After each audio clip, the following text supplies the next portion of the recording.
आज हम लोग क्लास 7 का चैप्टर 2 करने वाले हैं। Chapter 2 that is the motion. तो मोशन समझना होगा। इसके पहले आप ये समझो कि हम लोग रहते कहाँ पे हैं। हम लोग रहते हैं अर्थ में। तो अर्थ क्या रेस्ट में है? आप बोलोगे सर नहीं, ये तो कॉन्स्टेंटली मूव किए जा रहा है। तो कॉन्स्टेंटली अगर मूव कर रहा है एक ऑब्जेक्ट और उस ऑब्जेक्ट पे हम लोग क्या करते हैं, रहते हैं, तो क्या हम लोग रेस्ट और मोशन को क्या इतने इजीली डिस्क्राइब कर पाएंगे? तो बात करोगे सर नहीं, थोड़ा सा डिफिकल्टी तो है। कब रेस्ट डिस्क्राइब करेंगे, कब मोशन डिस्क्राइब करेंगे, ये तो एक बड़ा प्रॉब्लम आ गया। क्योंकि अर्थ खुद मोशन में है, तो वहां पे रहने वाले ऑब्जेक्ट सारे के सारे किस में हुए? मोशन में हुए। तो फिर रेस्ट एंड मोशन वाला टर्म जो है ये साइंस में कैसे डिस्क्राइब किया जाएगा? तो देखो, इसको अच्छी तरह से हम लोग समझने की कोशिश करते हैं।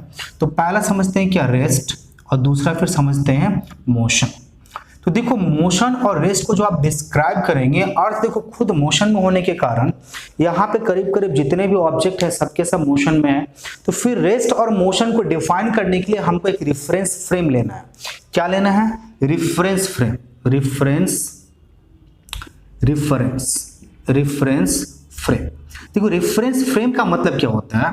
जिस पर्टिकुलर चीज के संग, जिस पर्टिकुलर ऑब्जेक्ट के संग, जिस पर्टिकुलर मींस क्या बोलते हैं, किसी भी कंडीशन के संग एक पर्टिकुलर चीज को आप और क्या करते हो, कंपेयर करते हो, या उसके संग इसके पोजीशन को रिलेट करते हो, उसको आप क्या बोलोगे?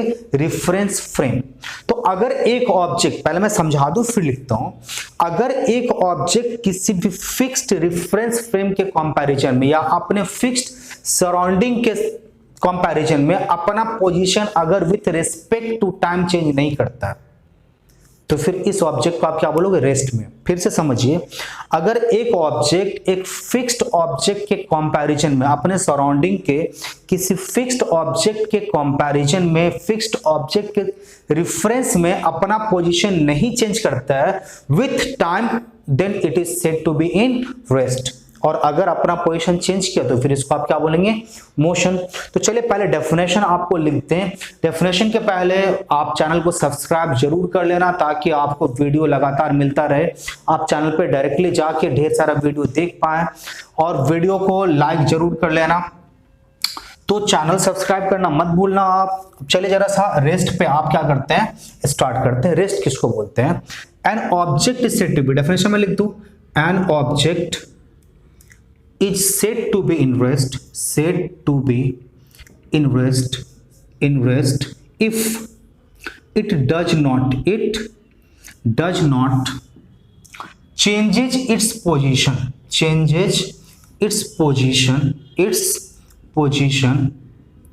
with respect to a fixed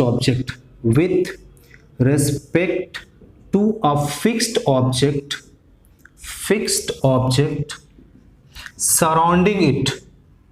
कहां पे? अपने सराउंडिंग से बात कर रहे हैं। Surrounding it with time. तो विथ टाइम के संग अगर फिक्स्ड ऑब्जेक्ट के कंपैरिजन में पोजीशन चेंज नहीं हुआ तो आपने क्या बोला? रेस्ट। और अगर चेंज हुआ तो क्या बोले? मोशन। तो फिर वही से लिखना स्टार्ट करेंगे। An object is said to B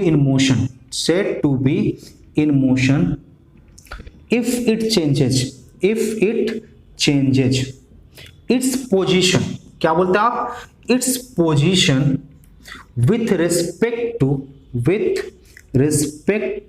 a fixed object surrounding it with time। तो टाइम के संग अगर मेरा फिक्स्ड सराउंडिंग के कंपैरिजन में पोजीशन चेंज हुआ तो इसको आप क्या बोलेंगे? मोशन। तो आप फिर आपके दिमाग में आया क्या सर, एक चीज तो आप क्लियर करो यहाँ पे कि अगर हमको रेस्ट या मोशन अगर हमको डिसाइड करना है किसी भी ऑब्जेक्ट के लिए, तो ये रेस्ट एंड मोशन तो हमको क्या करना होगा? फिक्स्ड ऑब्जेक्ट के संग या एक रेफरेंस फ्रेम तैयार करना होगा, और उस रेफरेंस फ्रेम के संग कंपेयर करेंगे ऑब्जेक्ट का, और फिर तभी डिसाइड होगा कि रेस्ट में होगा या मोशन में होगा। इसका तो मतलब ये निकला कि अगर अगर हम रेफरेंस फ्रेम चेंज कर दें तो एक पर्टिकुलर ऑब्जेक्ट जो रेस्ट में था वही ऑब्जेक्ट मोशन में भी हो सकता है। बिल्कुल, आपका बिल्कुल ये सही जवाब है कि अगर एक ऑब्जेक्ट एक पर्टिकुलर रेफरेंस के कंपैरिजन में, एक पर्टिकुलर फिक्स्ड ऑब्जेक्ट के कंपैरिजन में अगर रेस्ट पोजीशन पे है, तो सेम ऑब्जेक्ट ये दूसरे रेफरेंस फ्रेम के कंपैरिजन में, दूसरे फिक्स्ड फ्रेम के कंपैरिजन में ये मोशन में भी हो सकता है। And that's why rest and motion के लिए हम लोग एक वर्ड यूज करते हैं, क्या? Relative term. क्या बोलते हैं उसको? Rest and motion are called relative term. इसको हम लोग एक्सप्लेन भी करेंगे और इसको हम लोग लिखेंगे भी। तो आपसे कभी कभी क्वेश्चन भी आ जाता है, यहां पे देखो क्या क्वेश्चन आएगा, why rest and motion, why rest and motion is called relative term. क्या बोलते हैं आप? Relative term. तो देखो इसको रिलेटिव टर्म क्यों बोलते हैं हम लोग? क्योंकि देखो एक पर्टिकुलर ऑब्जेक्ट एक पर्टिकुलर रेफरेंस के कंपेयर करने पे रेस्ट में हो सकता है। सेम ऑब्जेक्ट को अगर हम दूसरे रेफरेंस के से कंपेयर करें तो वही सेम ऑब्जेक्ट मोशन में भी हो सकता है। मतलब ये रेफरेंस फ्रेम का पूरा खेला था, जैसे आपने रेफरेंस फ्रेम चेंज किया वैसे ही ऑब्जेक्ट रेस्ट से मोशन में आ गया या मोशन से रेस्ट में आ गया। That's why rest and motion is called relative term. एक एग्जांपल आपको समझाते हैं, एक नहीं आपको 2-3 एग्जांपल देते हैं, आपको प्रॉपर्ली समझ में आएगा। आप बस स्टैंड पे खड़े हो, आपके सामने से बस निकली, तो आप क्या बोले कि सर बस भी मोशन में है, बस के अंदर जो पैसेंजर है वो भी क्या है? मोशन में है। अच्छा, अब अच्छी तरह समझना, अभी देखो बस के अंदर जो पैसेंजर बैठे हुए थे, आप स्टैंड पे खड़े हो, आप एकदम अपने जगह पे खड़े थे। अब क्या हो गया, आपके सामने से बस निकली, आपने क्या बोला कि सर बस एंड बस के पैसेंजर तो जो है वो किस में है? मोशन में है। मोशन में किसके रेस्पेक्ट में? आपके रेस्पेक्ट में। ठीक है, बस के पैसेंजर अभी किस में है? मोशन में। किसके रिस्पेक्ट में बात कर रहे थे? आप अपने रिस्पेक्ट में बात कर रहे थे। लेकिन जब बस के पैसेंजर आपस में कंपेयर करेंगे, बस के अंदर जितने भी पैसेंजर बैठे हुए थे, जो जहां बैठा था वही बैठा है, एक दूसरे के रिस्पेक्ट में, आउटसाइड के रिस्पेक्ट में बात नहीं कर रहा हूं मैं, एक दूसरे के रिस्पेक्ट में अगर मैं उनका पोजीशन चेक करूं तो उनके पोजीशन में विथ रिस्पेक्ट टू टाइम किसी तरह का कोई चेंज नहीं आ रहा है। इसका मतलब क्या होता है? ये सारे के सारे पैसेंजर किस में है? रेस्ट में है। अब यहां प्रॉब्लम स्टार्ट हुआ कि अभी सारे पैसेंजर को आप मोशन में बता रहे थे और अभी फिर दूसरे ही वक्त आप सारे पैसेंजर को रेस्ट में बता रहे हो। क्यों? ऐसा क्यों हो रहा है? क्योंकि आपका रेफरेंस फ्रेम चेंज हो गया।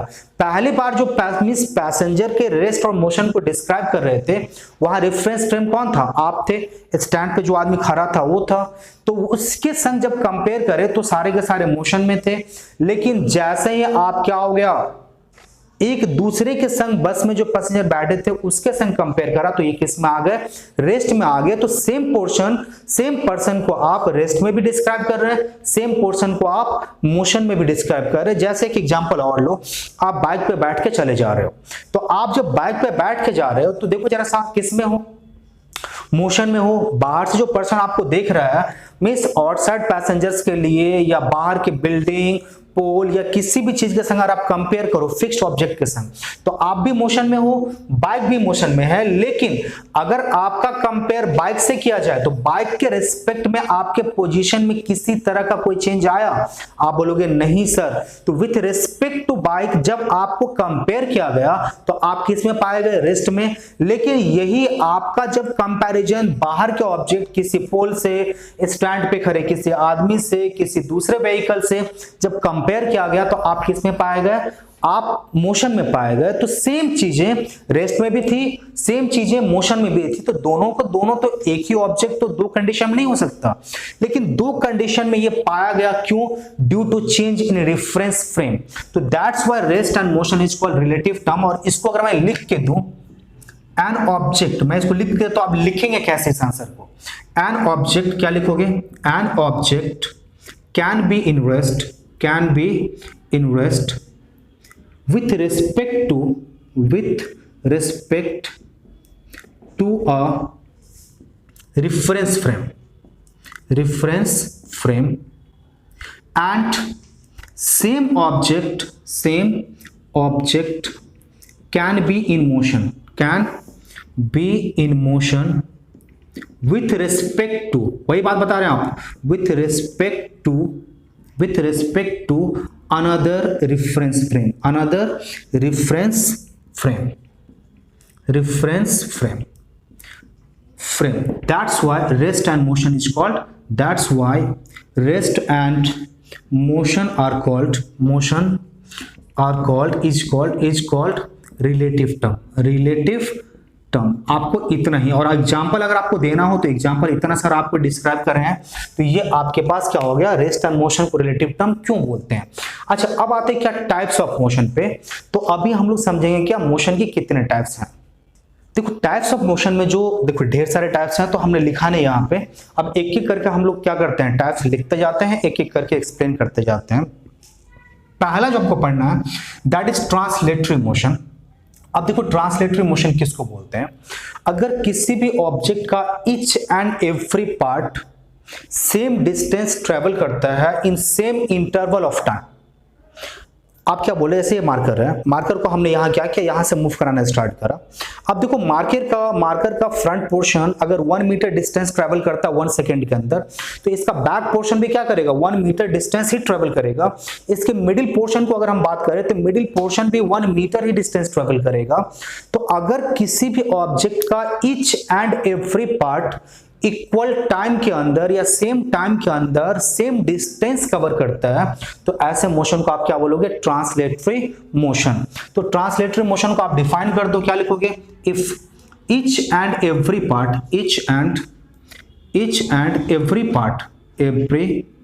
Part of an object moves through, क्या बोलते हैं आप, moves through same distance in same interval of time,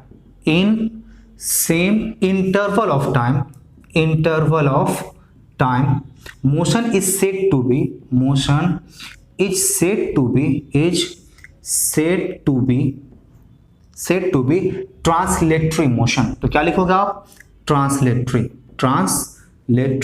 motion. अब देखिए ट्रांसलेटरी मोशन तो आपने पढ़ लिया। अब ट्रांसलेटरी मोशन के हम 2 टाइप्स को पढ़ते हैं और एक एक को लिखते जाते हैं और एक एक को आपको एक्सप्लेन करते जाएंगे। सो पहला क्या आ रहा है आपके पास, रेक्टिलिनियर। क्या लिख रहे हैं, रेक्टिलिनियर मोशन। देखिए रेक्टिलिनियर का मतलब ही है क्या, एक स्ट्रेट पाथ पे मूव करना, जैसे जा रहे थे आप सीधा चलते चले जाना, दैट इज द रेक्टिलिनियर। तो ट्रांसलेटरी मोशन में देखो 2 तरह का आपके पास है, रेक्टिलिनियर भी है, कर्विलिनियर है। तो आप क्या बोलते हो, अगर स्ट्रेट पाथ पे मूव करते हुए कोई भी ऑब्जेक्ट अगर सेम इंटरवल ऑफ टाइम में सेम डिस्टेंस ट्रेवल करता है, तो फिर इसको आप क्या बोलेंगे, रेक्टिलिनियर। मतलब ये ट्रांसलेटरी मोशन में क्या, अगर स्ट्रेट लाइन पे एक ट्रांसलेटरी मोशन हो रहा है तो उसको आप क्या बोलेंगे, रेक्टिलिनियर। अब जैसे ये मार्कर देखो जरा सा, मार्कर को हम सीधा ले जाते हैं ऐसे, तो ये क्या था, रेक्टिलिनियर। लेकिन जैसे आप इसको कर्व कर दिए, देखो आप टर्न करना स्टार्ट किया आपने, तो ये जैसे ही टर्न करना स्टार्ट करेंगे, कर्व पाथ पे मोशन स्टार्ट होगा, तो इसको आप क्या बोलोगे, कर्विलिनियर। तो रेक्टिलिनियर का डेफिनेशन क्या होगा, तो रेक्टिलिनियर का क्या लिखोगे, सेम चीज, if each and every part of an object का मतलब क्या है, moving object, of an object moves through same distance in same interval of time, in same time या लिख दो ना, same interval of time in a straight line, on a straight line। क्या लिखोगे, on a straight line motion is said to be, क्या कहलाएगा, motion is said to be rectilinear। Translatory का एक पार्ट का नाम लिखोगे, motion is said to be rectilinear motion। तो ये तो आपके पास क्लियर हो गया। दूसरा क्या आ रहा है आपके पास, second one, that is the curvilinear motion. तो कर्विलिनियर मोशन क्या आप लिखने वाले हैं? बिल्कुल नहीं लिखने वाले हैं। तो आप इसमें भी क्या लिखोगे? If each and every part of an object moves through the same distance in same interval of time on A curved path. कहां पे? Curved path. जैसे माउंटेन पे पाथ कैसा होता है? जिगजैग होता है। देखो ऐसे करके ये गया, ये आया, ये आया, ये आया, इस तरह से होता है। तो देखो ये जब तक ये स्ट्रेट जाएगा यहाँ पे तब तक ये कैसा हो गया? रेक्टिलिनियर। लेकिन ये जैसे ही कर्व लेना स्टार्ट किया ये क्या हो जाएगा? कर्विलिनियर। फिर यहां से देखो जरा सा, ये सीधा अगर आया तो ये रेक्टिलिनियर, और फिर यहां से अगर ये कर्व लेना स्टार्ट किया तो ये क्या हो जाएगा? कर्विलिनियर। फिर अगर यहां से सीधा गया तो ये क्या हो गया? रेक्टिलिनियर। तो जब तक ये स्ट्रेट चला तब तक ये रेक्टिलिनियर होगा, और जैसे ही टर्न लेना स्टार्ट किया कर्विलिनियर हो जाएगा। आप साइकिल से जा रहे हो, मोड़ आया, मोड़ पे आपने साइकिल घुमा दिया, तो ये जो साइकिल आपने टर्न लिया मोड़ पे, ये कौन सा मोशन था? ये था कर्विलिनियर मोशन। तो एग्जांपल्स भी समझ गए, इसके डेफिनेशन भी आप समझ गए। तो ये दो मोशन आपका कंप्लीट हो गया, ट्रांसलेटरी भी कंप्लीट हो गया। देखो अब और दो मोशन पहले आपको समझाते हैं। अभी और टाइप्स हो रही है, दो आपको एक साथ समझाने वाले हैं। पहला है क्या? सर्कुलेटरी। दूसरा आ रहा है क्या? रोटेटरी। आप बोलोगे सर दोनों के दोनों तो सुनने में एक जैसे ही लग रहा है, एक सर्कुलर पाथ में मूव करेगा, सर्कुलेटरी हो गया, दूसरा क्या हो गया? फिर दूसरा भी सर्कुलर पाथ में मूव करेगा, वो भी रोटेटरी हो गया। थोड़ा सा डिफरेंस है और डिफरेंस को समझना होगा, इसलिए हम कॉलम बना लिए हैं। देखो सर्कुलर मोशन आप किसको बोलते हो? अगर किसी फिक्स्ड पॉइंट के चारों तरफ मूव करता हुआ एक ऑब्जेक्ट मूव करता है, फिक्स्ड पॉइंट को सेंटर ले लिया और इस सेंटर के चारों तरफ क्या हो जाएगा? अगर ये मूव करता है तो फिर इस मोशन को आप क्या बोलेंगे? Circulator motion. और फिक्स्ड एक्सिस के चारों तरफ अगर एक ऑब्जेक्ट मूव करता है तो उस मोशन को आप क्या बोलेंगे? Rotatory motion. आपके पास एक्सिस होगा और उसी एक्सिस के चारों तरफ ये क्या करेगा? मूव करता रहेगा, तो उस मोशन को आप क्या बोलेंगे? Rotatory motion. तो सर्कुलेटरी समझ में आ गया। किसी फिक्स्ड पॉइंट के चारों तरफ एक ऑब्जेक्ट अगर मूव करता रहे दैट इज सर्कुलेटरी। लेकिन फिक्स्ड एक्सिस मतलब क्या होता है? जिस पॉइंट पे है वहीं पे, तो फिक्स्ड एक्सिस के चारों तरफ अगर ये मूव करता रहा दैट इज कॉल्ड रोटेटरी। देखो सर्कुलेटरी और रोटेटरी में एक डिफरेंस और भी है। डिफरेंस क्या है? रोटेटरी मोशन, सर्कुलेटरी मोशन में आपके पास फिक्स्ड एक्सिस से, फिक्स्ड पॉइंट से हमेशा जो आपके पास डिस्टेंस होगा दैट डिस्टेंस विल बी हमेशा क्या हो जाएगा? ऑलवेज कैसा होगा? सेम होगा। लेकिन डिस्टेंस इज क्या हो जाएगा? From the fixed point. क्या लिखोगे आप?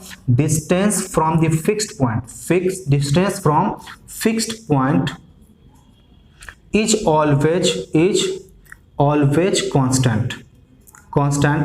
इट मूव्स विद क्या हो जाएगा? फिक्स्ड रेशियस, फिक्स्ड डिस्टेंस के साथ। लेकिन रोटेटरी में अगर बात करेंगे तो रोटेटरी में ऐसा कोई भी फंडा नहीं होता है। देखो डिफरेंट पार्ट जो इसके होंगे, ये कर्विलिनियर, देखो rotatory and circulatory curvilinear motion का एग्जांपल है।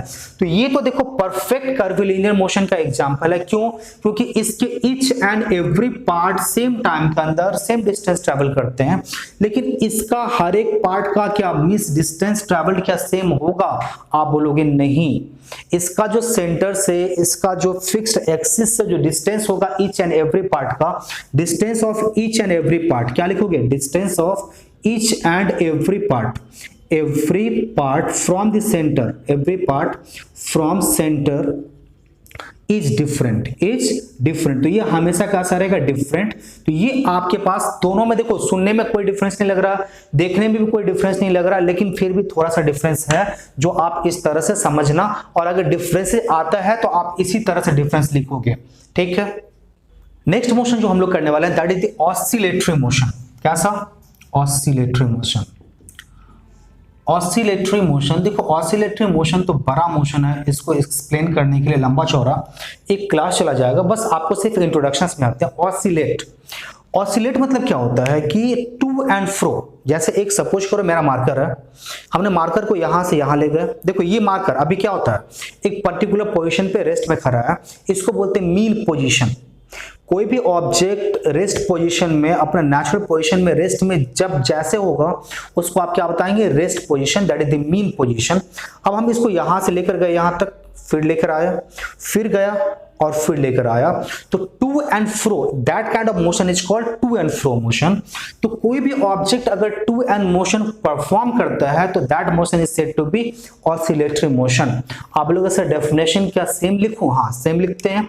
To to and fro motion of an object, to and fro motion of an object, motion of an object towards mean position, कहां पे, towards mean position is called oscillatory motion, तो इसको आपने बोला ये to and fro motion है, towards mean position है, इसको आपने क्या बोला, ऑसिलेटरी। देखो जरा सा, तो मेनली जो इसको जो सबसे इजी एग्जांपल के थ्रू समझते हैं, कौन सा एग्जांपल, पेंडुलम का एग्जांपल। तो देख लो जरा सा, ये मेरे पास एक पेंडुलम है, इसको हम क्या कर रहे हैं, पहले यहां से खींच के कहां तक ले गए, यहां तक, फिर यहां से वापस क्या, पहले यहां से यहां तक गया, वापस फिर यहां आया, पहले गया, फिर वापस आया, फिर यहां तक गया, फिर वापस आया। तो ये जो पूरा मोशन परफॉर्म्ड हो गया, ये जाना, फिर आना, फिर जाना और फिर आना, और कहां पे आ रहा है, बार बार ये अपने मीन पोजीशन की तरफ आ रहा है। तो इस मोशन को ही आप क्या बोलते हो, ऑसिलेटरी मोशन। इसकी कैरेक्टरिस्टिक की अगर बात करें तो देखो, पहला कैरेक्टरिस्टिक, तो मोशन क्या होता है, टू एंड फ्रो है, टू एंड फ्रो मोशन की पहले कैरेक्टरिस्टिक, तो motion is always to and fro, पहली बात लिखोगे।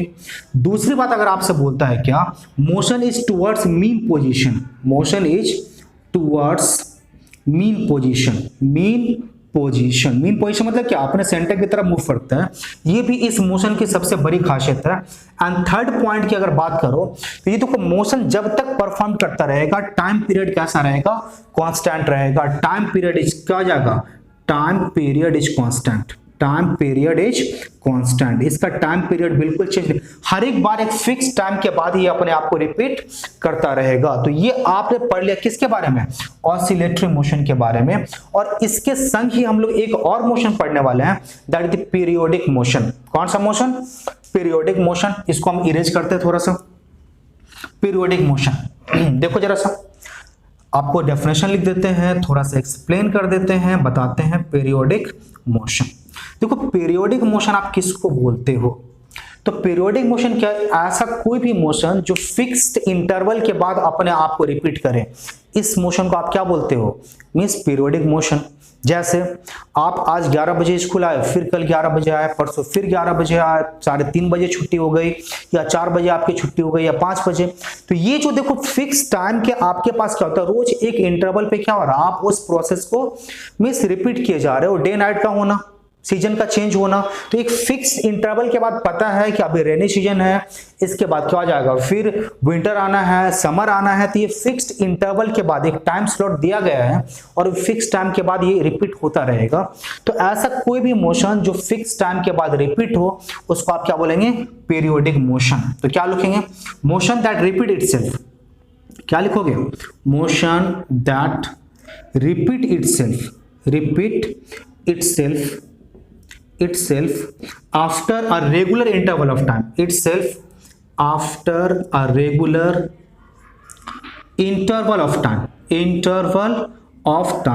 is called periodic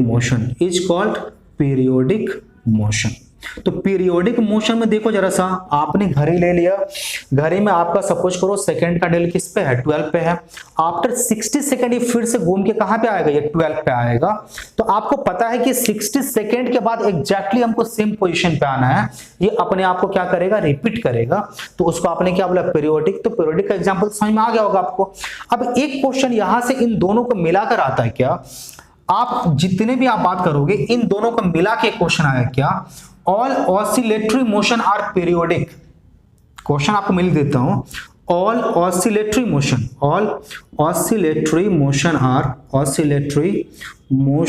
are periodic but all periodic motion are not oscillatory.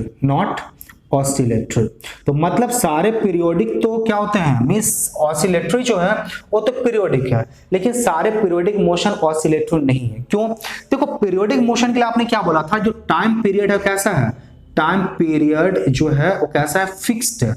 मतलब after regular interval of time क्या करेंगे, रिपीट करेंगे। और ये टू एंड फ्रो भी है, और पीरियोडिक मोशन भी after fixed interval of time के बाद रिपीट करते हैं, लेकिन ये टू एंड फ्रो नहीं होते हैं, बिकॉज ऑफ दैट ये ऑसिलेटरी नहीं हो सकते। तो आपको आंसर क्या लिखते हैं, all oscillatory motion repeat itself after a fixed interval of time, bracket में that is they have a fixed time period, so they can be called periodic motion. But although periodic motion have the same time period, that means they repeat itself after regular interval of time, but they are not to and fro, that's why they cannot be oscillatory. अब देखो हम लोग क्या करते हैं, जितने भी motion था करीब करीब सारे टाइप्स हमने पढ़ लिया। अब हम देखते हैं क्या ऐसा मोशन जो एक ही संग दो दो टाइप्स ऑफ मोशन, मल्टीपल बोलते नहीं इसको हम लोग, ये क्या बोलता है कि मल्टी टैलेंटेड। तो इसी तरह से अपने पास भी कुछ मोशन ऐसा है जो कैसा है, मल्टीपल मोशन के कैटेगरी में आता है। मतलब सेम मोशन को हम लोग दो या दो से अधिक तरीकों से दिखा सकते हैं। जैसे पहला एग्जांपल देखो, motion of the earth. Motion of the earth is an example of multiple motion. अब आपको बताना पड़ेगा कैसे मल्टीपल मोशन है। देखो अर्थ दो तरीके से मोशन करता है, एक तो ये अपने एक्सिस पे, जैसे आपको दो मोशन समझाए थे याद है, एक तो रोटेटरी बताए थे, एक सर्कुलर मोशन बताए थे। तो आप अर्थ अपने एक्सिस पे देखो मूव करता है, तो एक्सिस पे मूव करता मतलब कैसा है, ये रोटेटरी मोशन है, ये तो रोटेटरी मोशन।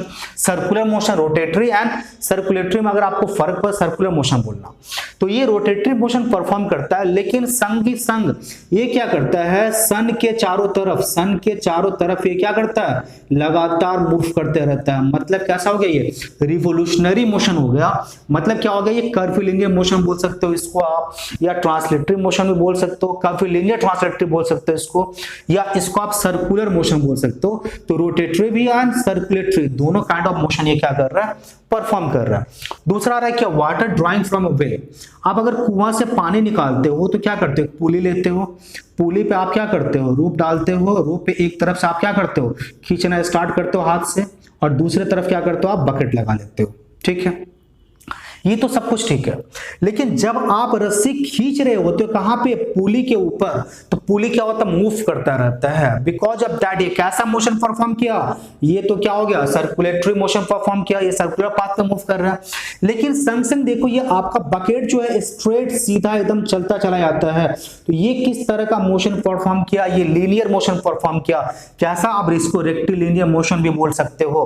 तो ये ट्रांसलेटरी मोशन परफॉर्म कर रहा है और ये सर्कुलेटरी मोशन परफॉर्म कर रहा है। तो एक सिंगल मोशन के अंदर आप देख रहे हो क्या, दो मोशन परफॉर्म हो रहा है। तो इस तरह से जो भी मोशन होगा उसको आप क्या बोलोगे, मींस मल्टीपल मोशन के कैटेगरी में रखोगे।